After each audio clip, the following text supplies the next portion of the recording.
നമസ്കാരം ABCD.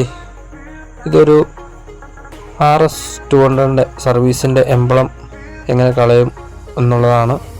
RS NS അതേപോലുള്ള ബജാജിൻ്റെ ഒട്ടുമിക്ക വണ്ടികൾക്കും ഈ രീതിയിൽ തന്നെയാണ് സർവീസിൻ്റെ ആ എംബ്ലം കളയുന്നത്.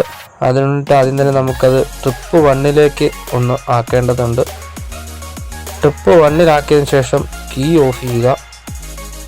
കീ ഓഫ് ചെയ്തതിന് ശേഷം M എന്ന് പറയുന്ന ആ ബട്ടണിൽ പ്രസ് ചെയ്ത് പിടിച്ചുകൊണ്ട് കീ ഒന്ന് ഓണാക്കുക. കീ ഓണാക്കി ഇത്ര നിശ്ചിത സെക്കൻഡ് കഴിഞ്ഞ് കഴിയുമ്പോൾ ആ സർവീസിൻ്റെ എംബ്ലം അവിടെ ബ്ലിങ്ക് ആകുകയും അതോടൊപ്പം തന്നെ നെക്സ്റ്റ് സർവീസിൻ്റെ കിലോമീറ്റർ അവിടെ എഴുതി കാണിക്കുകയും ചെയ്യുന്നത് കാണാം.